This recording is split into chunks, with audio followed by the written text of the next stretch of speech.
Okay, good morning everyone. Welcome to this webinar presenting the ITS Observatory, which is a new tool for ITS deployment support. We'd like to present the features and where we think added value is to be found from this new tool. We are very pleased to have your interest and hope that you are going to become a user of the Observatory very soon. We're going to be launching this next month at the Glasgow ITS Congress. We've already had a first version that's been used for testing and development, but now is the time to start gathering interest from people who are going to be real users and, above all, contributors to the ITS Observatory. I'd just like to ask my colleague Maria to outline the agenda for this webinar and just show you how to use the webinar interface if you need that information. Hello everybody, my name is Maria de Rijke. I'm the Dissemination Manager for the ITS Observatory project. I would like to first present you the agenda. So my colleague Paul will start with explaining the benefits of the ITS Observatory. Then René André Jacob from Xerox Services will talk about the value for ITS stakeholders. Simon Edwards from Newcastle University will take you through the customer cases. Then there is Nucha Fidel from ACHI, who is and a potential customer testimonial. There will also be at the end of the webinar the opportunity to ask questions, and we shall provide answers. So have foreseen polls during the webinar, and we would be very grateful if you could participate in them. We'll take you through that once we are there. Then just to explain to you on the webinar interface, you see the webinar interface on the right-hand side. You find a collapsible menu. If you have problems with the audio-visual, you can modify the settings. If you have questions, then use the question panel at the bottom of the pane. And you will stay muted during the entire presentation. Now, Paul will start the presentation.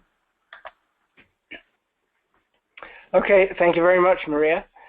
So let me begin with the first question. Why do we think there's a need for an ITS Observatory?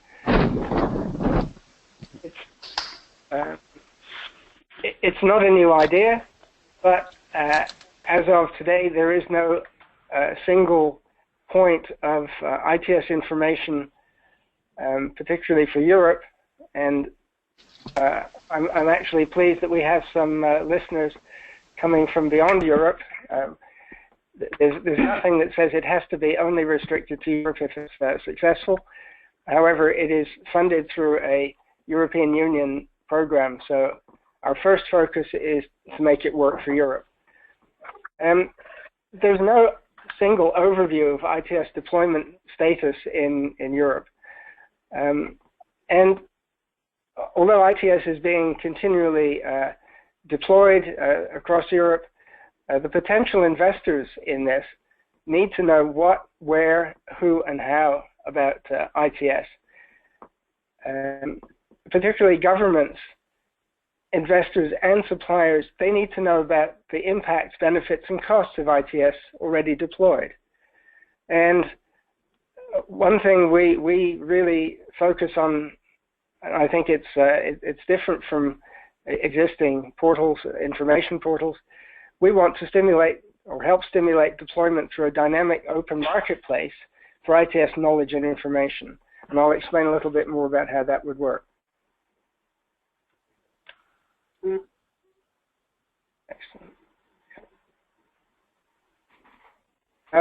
No, it's the one above that. Yeah. So let me just explain a bit about what the ITS Observatory is.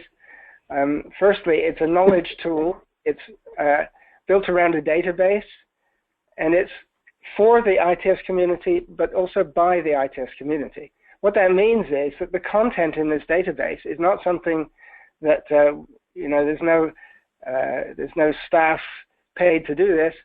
The idea is that it's self-service. So owners and suppliers of ITS will enter their own content and be responsible for that. Obviously, we have to make it as attractive as possible for people to do that. And that we will address later on in the webinar. So although we expect probably those who own, operate, and supply ITS will be the content providers, it's going to be open to anyone to search it.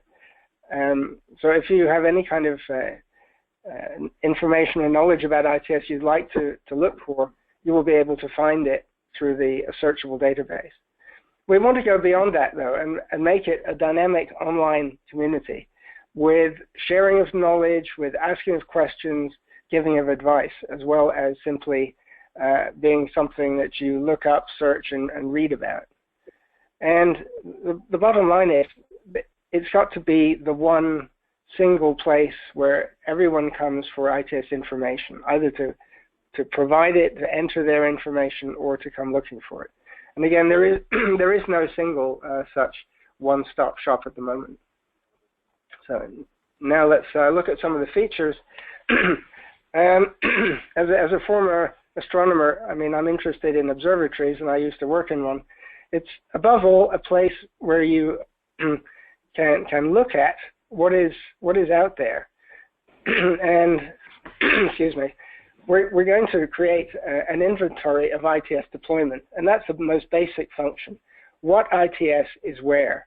And of course, this means categorizing the different types of ITS, but providing enough information about it that if you're interested in a certain type of ITS, you can find who's already operating it. You can have contact details for the people who supplied it, and so on. That is closely linked to the second feature that we call Who's Who, which is, generally speaking, a directory of the ITS community. We do use the phrase ITS community, even though I think it doesn't really behave as one for now. But these are the people who are experts, who supply, operate, own, or are planning ITS, or are some kind of expert in this. And this will include a way for suppliers to promote and inform about their product and services. The next department is if we could call it the news. We will certainly have a section on what's new. So these are announcements of new ITS developments and deployment, with highlighting particular cases of good practice and lessons learned. We hope that will be very useful to people. The next one. Our next department is our European department. This is about ITS programs in Europe, with, for example, links to European research, development, and deployment projects. Horizon 2020 is the European Union's research and development program. Attendee is the Trans-European Network for transport. And these are different kinds of programs that are run formally within Europe and actually result in a lot of support for deployment. There is legislation in Europe. There's an ITS directive that is putting in place what's called the ITS Action Plan. And these are the top priorities seen at European Union level for ITS deployment. And these are taking place in individual member states of the European Union, and policy is developed at the central level. So this is a department that is very interesting for, particularly for governments, but also for industry. Next one. So this is now saying we want to be more than just an information database. We want to be a knowledge base.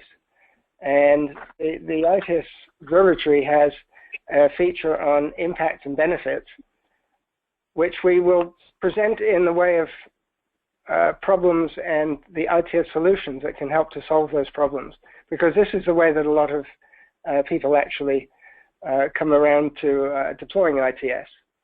And we want to include in that the real outcomes of deployed ITS, as far as we can find these, or people have that information and knowledge to pass on.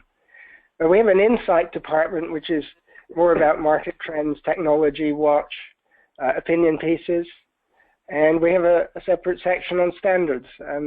ITS standards are very important for people planning deployment, and the standardization process goes on continually, but it's quite specialized, and this will be a section of the observatory which is very easy to approach, and we aim for it to be very helpful for people. Okay, the next one. And this is where we want to be dynamic, calling it ITS Live. The knowledge marketplace is simply a place where if you have a very specific question, you can post that question in a community, or where it will be seen by a community of experts or people who are actually operating the kind of system you're interested in. And this is perhaps a place where a city official could talk to a city official from another city who's actually already operating the kind of system that he's interested in. So it's going to be a knowledge marketplace. And the last section there is what we call online networking. This will be a kind of online forum. And we hope that this will be successful if people use it to both share experience, but also see what are the hot topics about ITS and ITS deployment at the time. Okay, that's the end, and I think there's a question for you.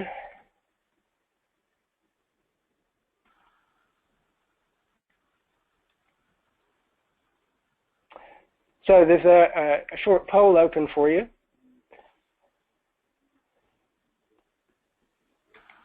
Which of the features that we've presented are you? Oh, sorry. I think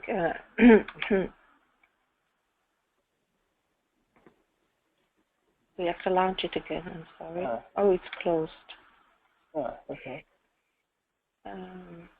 Okay, we have to continue. We'll continue. Okay, so we'll pass now to the next speaker. So, Renee, over to you. Yeah, good morning, everybody. The value proposition. As Paul already mentioned, the ITS Observatory is not just a 2-year program. Part of the program is to develop a sustainable business model to keep this tool, keep this process, keep this service online for as many years as possible or needed. So in order to do so, we need to develop a certain business model.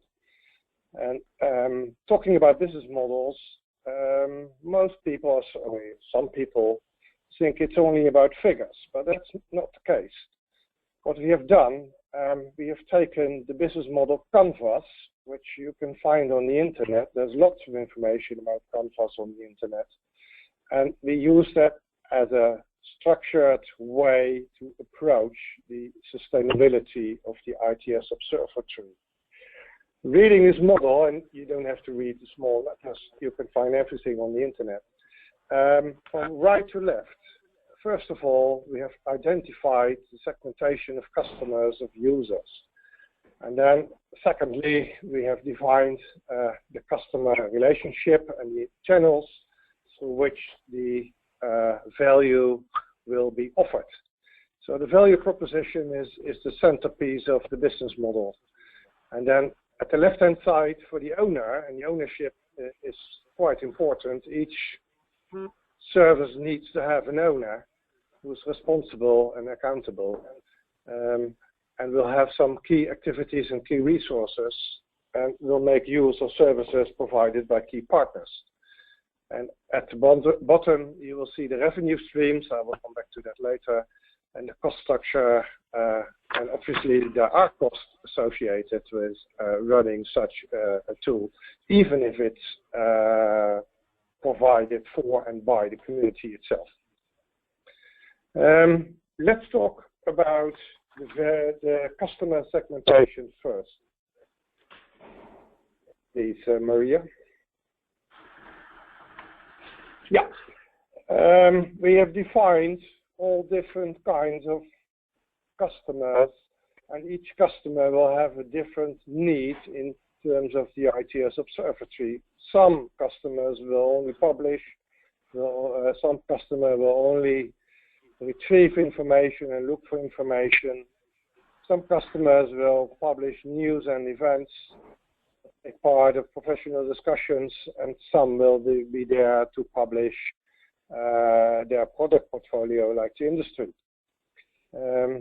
So the customer segmentation is quite diverse because the community is diverse itself, ranging from industry to government to general public. Even the general public might be interested in some way to some deployments. University and research institutions, standardization agencies, the media will come up with news and with events. European Commission itself and the national ITS organizations, and of course ETICO itself. Maria, the value proposition, main piece of the business model. Of course it needs to be, and it has been detailed already, but for the purpose of this presentation, we have presented it in this way. So it is a flexible and a user-friendly, crowdsourced knowledge platform. Some people may compare it to LinkedIn. Some people may compare it to, well, some form of yellow pages.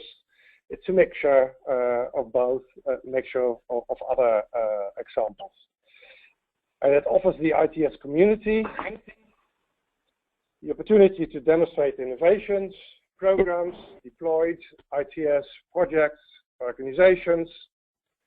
Each organization in the ITS community can present itself, can present their solutions. So all industry partners can present their product portfolio and all other kind of ITS information like Paul just mentioned to the community, and it serves as a one-stop shop. You won't find it all over there, but it's a one-stop shop. So if you want to know something about the project, you will find that project, for example, in Bulgaria, on tolling. You will find that project on the ITS Observatory. And if you want to start a professional interaction with somebody who is involved in some way, you can do so privately and not on the platform itself. So it's a starting point. But not only starting point, you will find that you need to have those kind of interactions. That's about the value proposition. Specifically for the industry, each industry partner in the community can publish success stories, can publish the product portfolio, so increase their visibility. They can demonstrate their capabilities, they can show the products and their solutions, and by doing so raise their profile and improve their competitiveness. So we really think that there is a value for the industry to take part of this community in this platform and become a differentiator in the marketplace. It's obvious that for governments, it's the other way around. It's not about publishing, it's more about retrieving and getting information from the industry and getting information about what's where and who's who in the community. So for the government part and for the research part, it's more obvious than for the industry part. So therefore, I've focused on the industry itself. And now it's becoming a marketplace. On the one hand side, you will see the customers, and on the other side, you can see the providers of ITS solutions. And the aim of the ITS Observatory is to bring those ends together in a marketplace. So far, we will further develop the business model in the next stage. We are ready with the customer segmentation and most of the value proposition.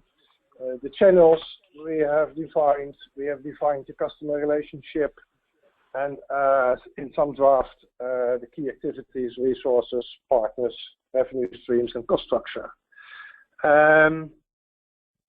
That leaves me with one question, a polling question. Maria, are you ready for polling? Yes, yes, I am. Yeah, it's obvious that, well, there are costs associated with the ITS Observatory, and the program itself for the last year and the coming year is financed through the European Communion, which we are very glad of. But for the next years, we see the voting process going on. We give it a couple of more seconds, and then I shall close the poll and show the results, share the results with you. Let's get over 50%. Okay, we close. Still voting. They're thinking about it. We're getting at 65% of the voting, so okay, I think we're quite stable. So we shall close and we shall share the results.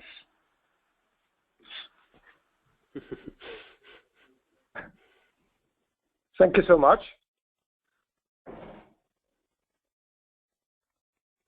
Okay. Okay. Thank you. Perfect.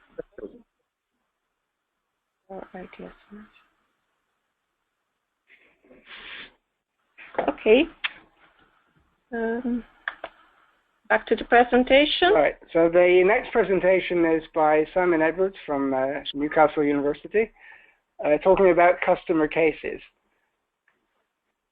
Thank you, Paul. Good morning, everybody. The customer cases is rooted in the work we've done looking at user requirements, which went from May last year to February this year and comprised a couple of workshops, surveys and interviews with likely stakeholders in the ITS Observatory.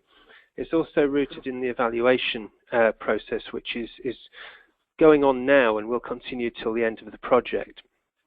So the user requirements work initially identified 10 types of user with 4 particular categories under the industry umbrella, and it broadly established what people want from the ITS Observatory and how they'll use it.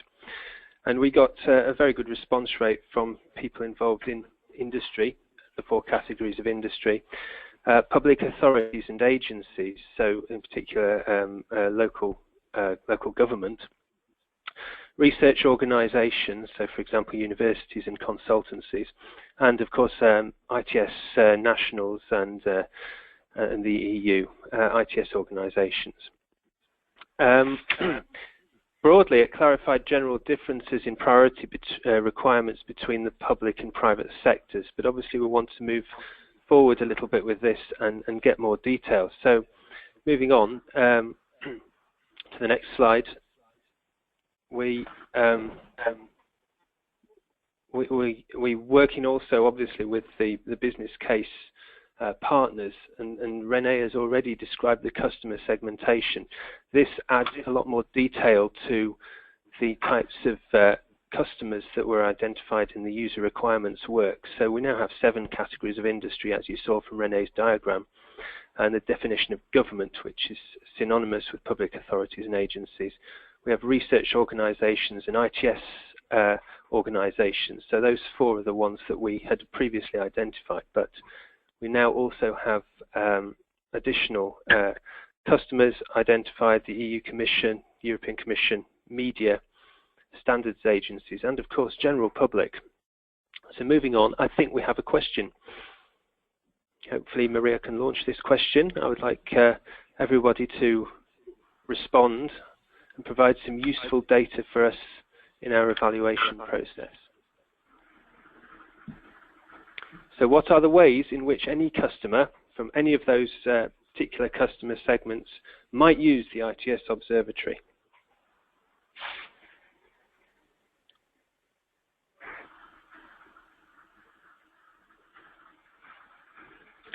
The voting process is going on, so Right. already more than 50% voted.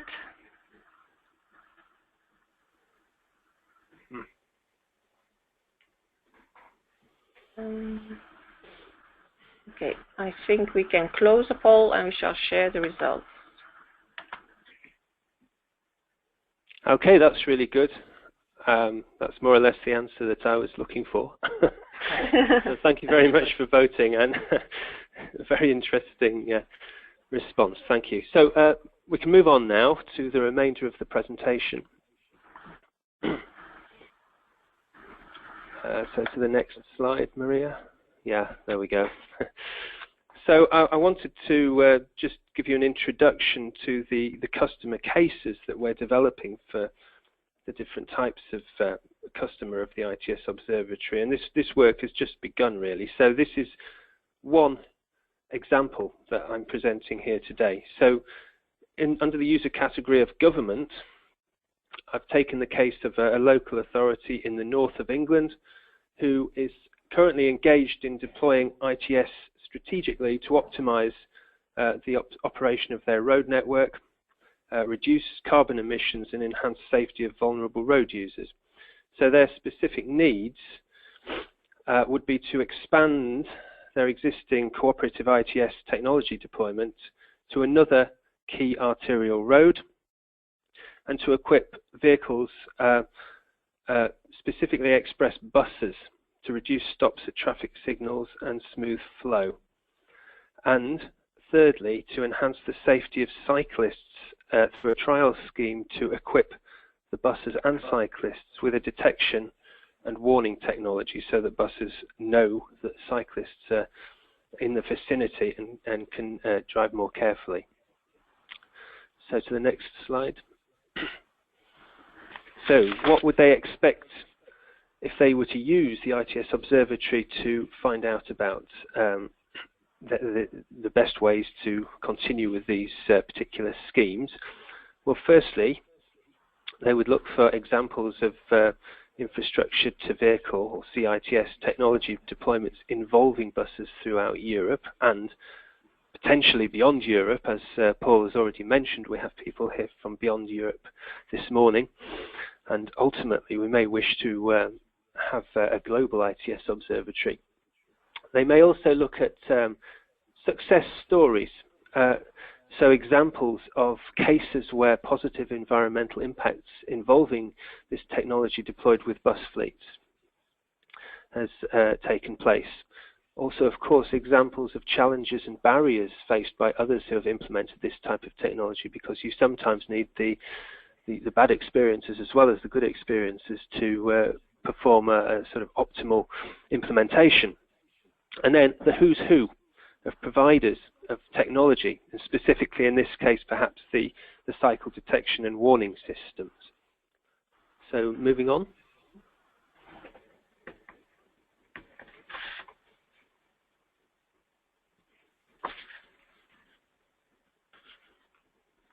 Next slide, please.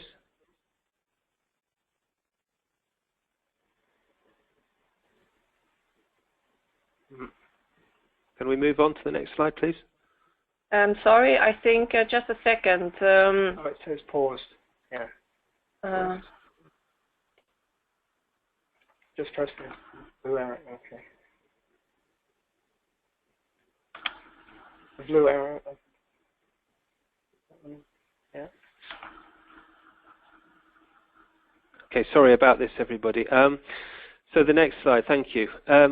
We've talked about some of the functionality already, but clearly the example of what is where, and we would find out about this using the different filters that would be available in the system and possibly the interactive map which will be supplied.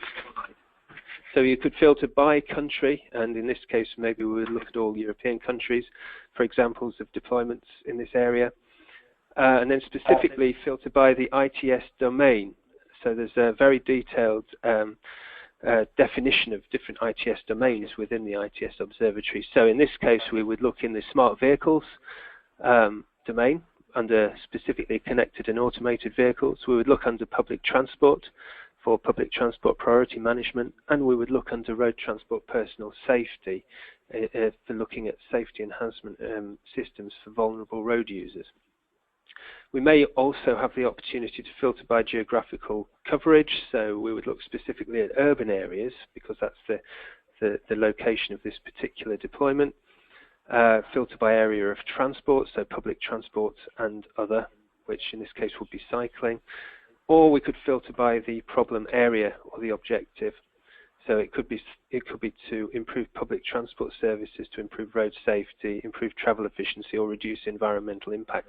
So you can see, I think in this slide, the level of detail that we provide within the observatory, and also the different methods of getting to the information that you want, which I think gives a lot of flexibility for all the customers who use the system. If we move to the next slide. So we also have already mentioned the who's who, which is a very, very important part of the observatory. And this can be filtered by country, by ITS domain, by type of organization, or by name. So this really should help customers obtain information about technologies specifically, or other key stakeholders that they need to talk to or need to obtain quotes or product information from.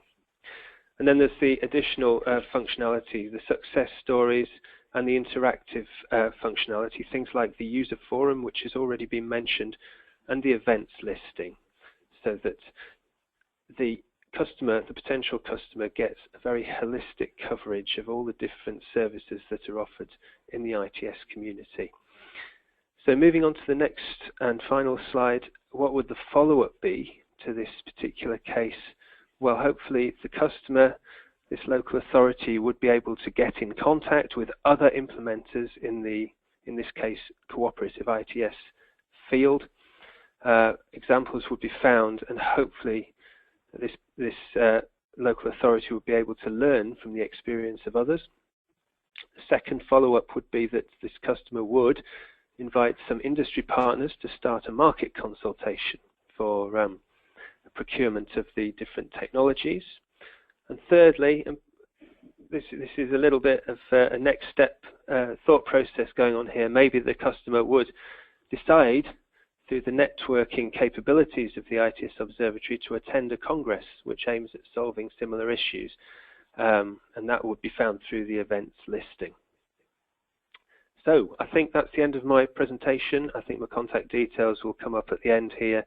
Thank you very much, and thank you for listening. Okay, thank you very much, Simon. So our last speaker is Nuccia Fedel from ACI, the Italian Motoring Association, who's going to present the view of really a potential customer and user of the platform. Good morning, everybody. As Paul said, I will use the organization I work for to try and show the practical usefulness of the observatory, both for public authorities and decision makers, as well as for industry. In fact, Automobile Club d'Italia is both a public authority as well as a holding of a series of 100% owned companies. Therefore, a good example for a public authority and an industry potential user or customer of the observatory. As I'm sure many of you don't know us, I have to quickly describe ACI. Perhaps you know the automobile clubs in your countries, for example, ADAC in Germany, or ANVB in the Netherlands, or the AA in the UK. Like all these automobile club, ACI is first of all an association of citizens, or rather, I would say, of customers. With over 1 million members, we are by far the largest free association of citizens in Italy. Being born as an association, our mission did not change in the course of time. So our statutory mandate is to represent and protect the interests of Italian motorists and their right to mobility. And therefore we are committed to promoting road safety and sustainable mobility. ACI is also a federation in the sense that in every Italian city there is a local automobile club which is federated to ACI and has practically the same features as the national organization. So they are all operating in the field of mobility, traffic, environment, and all these local automobile clubs have good contacts to local authorities and good knowledge of local problems and issues. Finally, and most important, unlike the other automobile clubs, ACI is also a public non-profit body because in 1927 the Italian state entrusted ACI to supply specific public services. But this means that ACI's mission has to be accomplished considering public interest, and its activities have to be public services.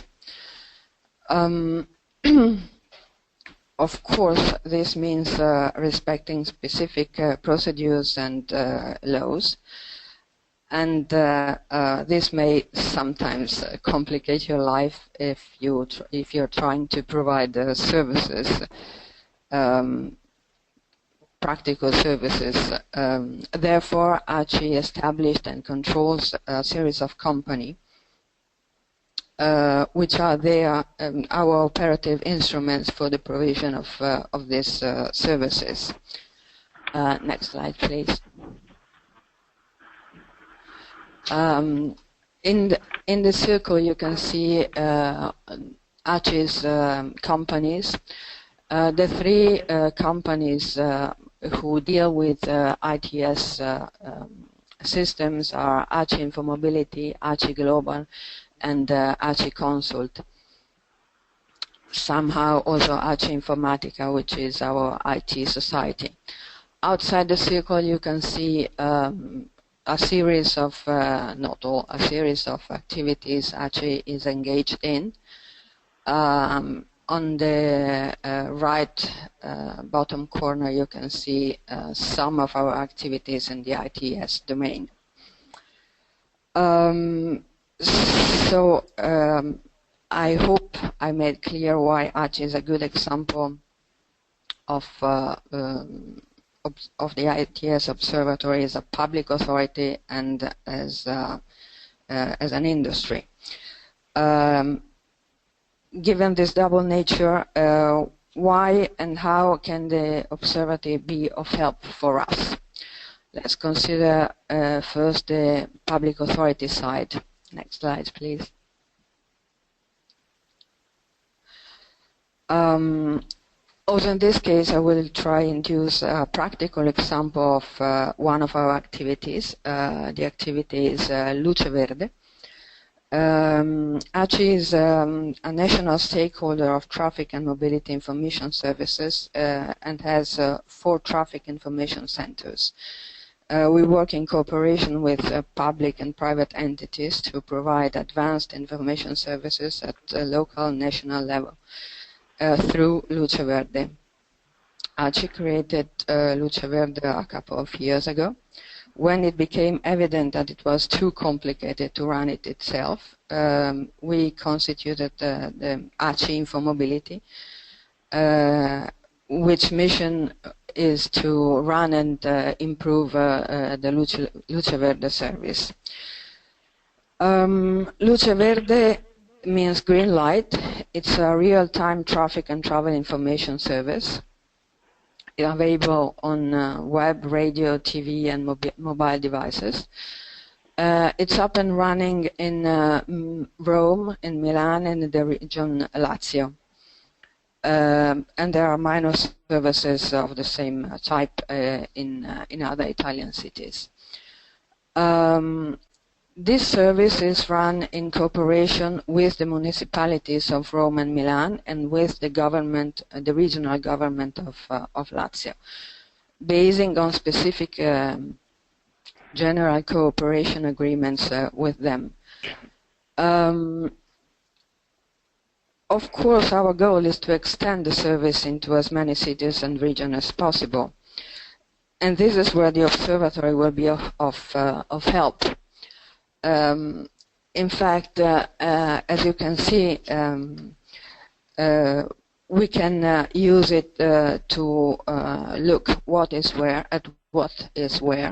That is to say, we can identify potential need situation where the system may be useful and can be proposed to the local authorities. We can search for solutions which can be integrated and adapted to our existing system. We can use it to search contacts to private entities to integrate the system, or to identify the responsible person within the local authority. This is why we will surely use Luce Verde as an input to the observatory. Not only Luce Verde, of course, but also all our deployed systems. At the same time, we will get to be known, showing who is who in ACI, and showing our solutions. That is to say, we will promote ACI's role as a public authority cooperating with public authorities. We will promote our capabilities to all our potential customers or partners. And we will publicize ACI's systems and solutions. If this is true for ACI, it can be true also for all other public authorities, which will have the possibility, thanks to the observatory, to improve and share knowledges. Especially smaller public authorities might probably not have a huge technical department, so the ITS observatory can cover this gap. It's true there are various networks of public authorities, but probably because there are too many, they are not also effective. The observatory could help also in this sense. I think that's the point.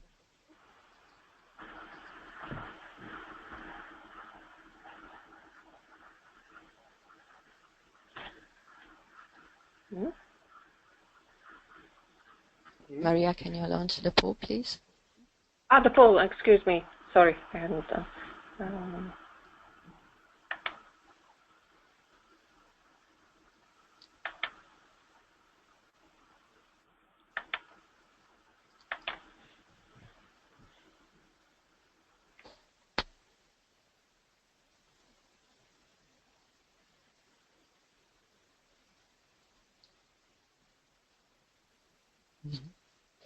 Okay. So everybody's invited to vote, please. Yeah, voting.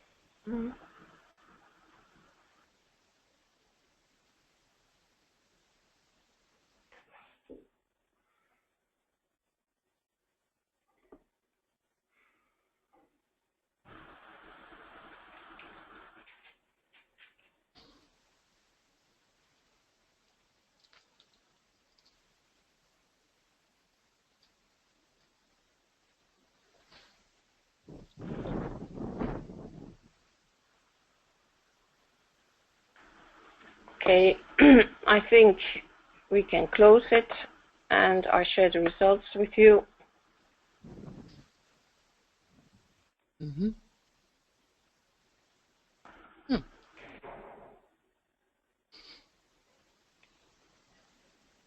Okay. Yeah, actually, that's a very... in my opinion, they are all good answers, but the last one is surely the most important one. Yeah. I would call that, in another word, I would call that benchmarking. Mm-hmm. True. True. We can go back to the presentation. Okay. As I said, ACHI shares to a certain extent also the industry point of view through its companies. Again, I will use a practical example. Beginning of 2015, ACHI's management decided to engage also in car sharing with a view to improve mobility in cities, and entrusted ACHI Global with this activity. So unlike Luce Verde, this is not an activity directly run by ACHI, but by one of its societies. ACHI Global is our roadside assistance and medical assistance company. Its services are available for all citizens and not only for members. Of course, the price is a little different. We choose ACHI Global because of its features, meaning it has already a national network available, 2 call centers, and familiarity with assistance and sustainable mobility. ACHI Global proposed our car sharing system to the municipal authorities of 4 Italian cities, Milan, Florence, Bari, and Verona. These cities are different in size and features and in mobility problems, but they all agreed to run this service on their territory in cooperation with ACHI Global, proving the adaptability of the service. And again, this is where the observatory may be of help. For ACHI Global to identify potential need situation where we can ACHI Global can propose the car sharing system to local authorities, to identify the responsible person,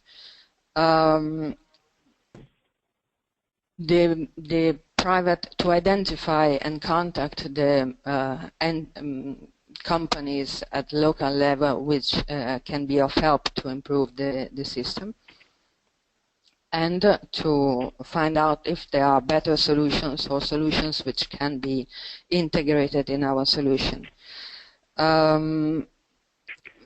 Maybe you notice there is a certain parallel between this slide and the previous one, showing that there is not all that different in the needs and possibilities of industry in comparison to public authorities. Mainly, I think it's a question of habit and of mentality. First thing a public authority thinks is to get information. It's only on a second thought that it becomes clear that the observatory may be extremely useful also for a public authority to show its needs and ask for help by private enterprises, or to show its solutions as success stories. So, thank you very much. I hope it was clear. Well, thank you very much, Nuccia. You certainly got a very clear result on that poll. Right, well, that concludes the, let's say, the formal presentations. We have some time for questions, and I can see some, for the moment, 3 written questions. I hope there will be more. Let me just go down those, and I'll make a first stab at a reply. If any of the other panelists want to, then please please join that discussion. The first question from Matthias Mann, did we not consider the automotive industry? And the short answer is yes, we certainly do consider the automotive industry. In fact, vehicles, which by their nature move everywhere freely, are not, let's say, going to be shown in a what is where of ITS. However, if we were to consider vehicles as a kind of virtual location, but one that moves around, then yeah, we for sure are interested in people publicizing what kind of ITS is in their vehicles. This can be a way of helping to market ITS or advanced systems in vehicles. And for sure, vehicles are one part of what is understood by cooperative ITS. They are at the core of connected and automated vehicles and driving, which is a very hot topic at the moment. So yeah, we do consider that, and it will be. There was room for it, and it is included in the database structure.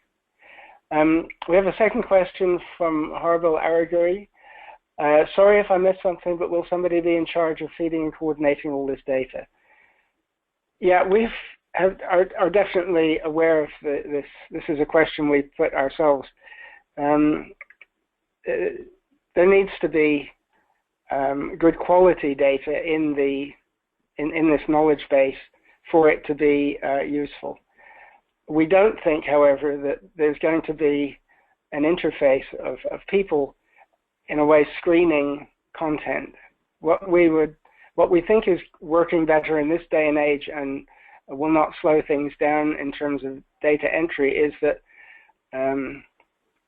people will enter their own content, and visitors to the knowledge base will be able to rate the usefulness of that information, and will be able to write to the platform administrator with specific questions of, let's say, really correctness or improper information or whatever. So there will be a light level of control, but fundamentally the idea is that people will be responsible for their own information entry, and the responsibility is on them in the first place to enter correct and useful information. Please, if there are any other panelists want to say anything. Third question, because it's an answer to, yeah. I guess that's an answer to the previous question. To the last poll. Yeah. Yeah. Talk about this benchmark, I believe. Yeah. Yeah. It was submitted at the time we did the poll. The next question is the observatory already live? If not, when will it be? It's not live yet. It is still in the late stages of development. It will be presented at the ITS Congress in Glasgow. And after that, it will be open for what I would call early adopters. And therefore, we're very interested if any of you who are listening who would like to help start entering content to this database, would they please just let us know that in a comment or by email to the addresses in one of the addresses in the webinar. We have some specific channels for getting some early content. In fact, some first content has been already entered, but when it's really open for business, we will work directly with the ITS national associations across Europe. They are the closest interface, I would say, to the real deployment in each country. They are each of them representing all of the ITS sectors in that country, and we think that's an efficient channel to start uploading content. So please tell us if you're interested to be in the early adopters group.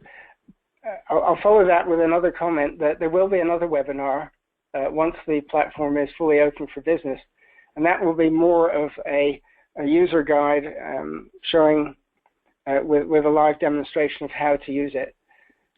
So please look forward to that. You will hear from us.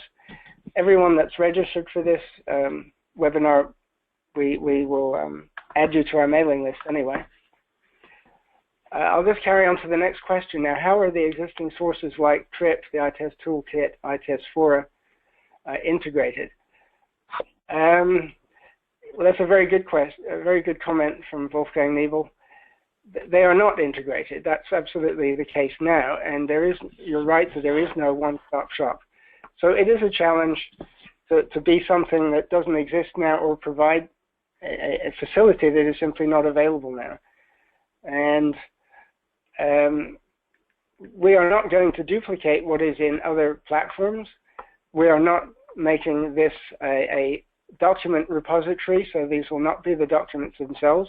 What we are providing through this ITS Observatory is a link to other sources, either a direct short description of a particular ITS implementation, which is what it would mean to publish your own ITS deployment, or if there's an existing portal or database or channel, we will provide a link to that.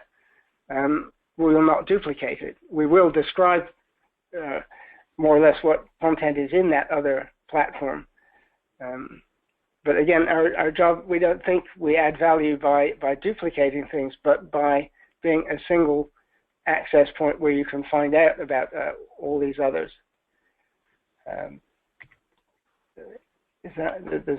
Please read out this answer because it's crucial for the success of the content.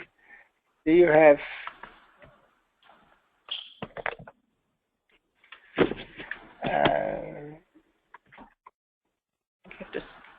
I pass to the next question from Matthias Mann again. Do we have feedback from potential stakeholders to finance the ITS Observatory? We have some feedback. We have some potential investors already within the consortium, and that was deliberate. But it's a major part of the work of the second year of the project, indeed, to find who the let's say, who potential investors in the ITS Observatory, not now investors in ITS deployment, but to keep the observatory going after the end of its European funding support. And I think we are looking at different business models for that. We will present a business plan for continuity of this sustainability of the platform after the end of the project. And we're interested in talking to potential companies and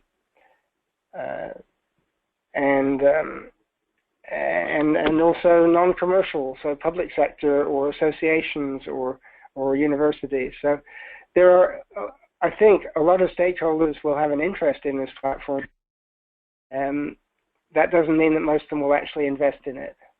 And we are pretty sure that people will not pay simply to come and find or search for simple information, but there needs to be something with more business value, and this is, I think, what Renee is already talking about earlier with the value proposition. So Wolfgang, get your, if the US database has so much content because all publicly funded projects are obliged to feed into it. Yes, we would like that to be the case. Of course, for the moment, the observatory is not operational. The project is funded by the European Union because it has an interest in there being this single point of access on ITS information.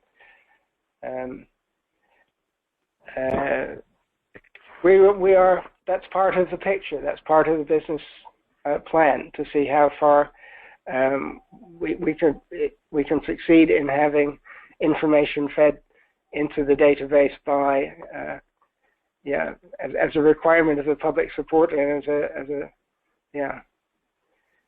as a obligation of receiving public support.